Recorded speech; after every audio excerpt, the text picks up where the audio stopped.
আশাবাদ করছি, আমরা বিএনপির জন্য দোয়া করছি যেন তারা এই সুপথে ফিরে আসে, দেশের মানুষের জনরায়কে তারা উপেক্ষা না করে সেটির পক্ষে অবস্থান করে। বিএনপি যে নিজের স্বৈরাচারের দিকে তারা ধাবিত হচ্ছে, স্বৈরাচার হওয়ার দিকে ধাবিত হচ্ছে, সেটিকে আসলে ইঙ্গিত করে।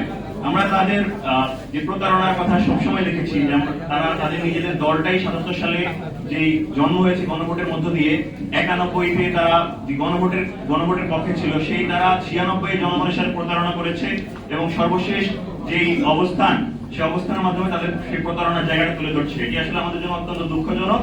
আমরা দেখছি তাদের পক্ষে যে রায় যায় সবসময়, সেই পক্ষের রায়ে তারা সবসময় সাথে থাকে এবং যখনই সেটা বিরোধী হয় তখন সেটার বিপক্ষে চলে যায়। আমরা বর্তমান বাংলাদেশের রাজনৈতিক সংস্কৃতিতে কি দেখতে পাই, যে খাসমহল, বিভিন্ন লুটপাট, দখলদারিত্ব, জলমহল, বিভিন্ন রকম যে বাস স্ট্যান্ড, যে যেগুলো স্ট্যান্ড, কুরবানির পশুর হাট, এই জায়গাগুলোকে ক্ষমতাসীনরা কুক্ষিগত করে রেখে তারা নিজেরা মুনাফা ভোগ করার চেষ্টা করে খুব স্বল্প মূল্যে। দ্বিতীয় আরেকটা হলো টেন্ডারবাজি। এই টেন্ডারবাজির মাধ্যমে তারা ক্ষমতাসীনরা টেন্ডারকে দখল করে এই যে রাজনৈতিকরণ করে এবং এর কারণে তৃণমূলে যত প্রকার সহিংসতা, সংঘর্ষ, হত্যাকাণ্ডের ঘটনা সেগুলো ঘটে। এই রাজনীতিকে জিয়ে রাখার মূল লক্ষ্যই হলো এই জুলাই সনদকে বাস্তবায়িত হতে না দেওয়া, গণভোটকে অগ্রাহ্য করা। কারণ জুলাই সনদ যদি বাস্তবায়িত হয়, যদি গণভোটের এই রায় বাস্তবায়িত হয়, তাহলে এই যে ভোগবাদী মানসিকতার রাজনীতি, দখলদারিত্বের যে রাজনীতি, সেই রাজনৈতিক সংস্কৃতি আর রাখা যায় না। জনগণের যে সম্পদ, জনগণের কাছে থাকা যায়। এই ভয়ে আমরা মনে করছি যে এই ভয় আসলে বর্তমান সরকার যেভাবে হোক তারা ক্ষমতা এসেছে, তারা এই ভয় আসলে এই জুলাই সনদ এবং গণভোটকে তারা অগ্রাহ্য করার চেষ্টা করছে।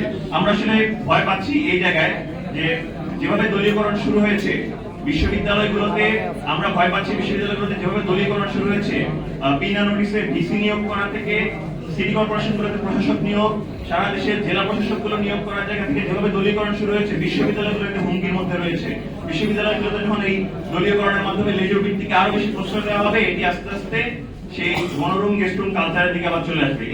এই আশঙ্কা আমরা করছি এবং ছাত্র রাজনীতির যে অস্থিরতা, সেই অস্থিরতার জায়গাটাকে বিএনপি আসলে উস্কে দিচ্ছে না আমরা মনে করছি। আমরা সামগ্রিকভাবে মনে করছি জুলাই আন্দোলনে যে একটা বড় স্টেক হোল্ডার শিক্ষার্থীরা ছিলেন, এই শিক্ষার্থীদের যে চাহিদা পিএসসি এবং অন্যান্য জায়গাগুলোতে তারা হুমকির মুখে ফেলছে।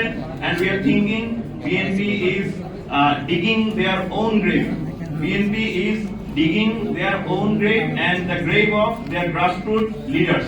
আমরা বিএনপির এই স্বৈরাচার হওয়ার পথে আমরা আশাবাদ করছি, আমরা বিএনপির জন্য দোয়া করছি যেন তারা এই সুপথে ফিরে আসে, দেশের মানুষের জনরায়কে তারা উপেক্ষা না করে সেটির পক্ষে অবস্থান করে এবং বাংলাদেশকে সামনে এগিয়ে নিয়ে যাওয়ার জন্য কাজ করে। যদি সেই রায়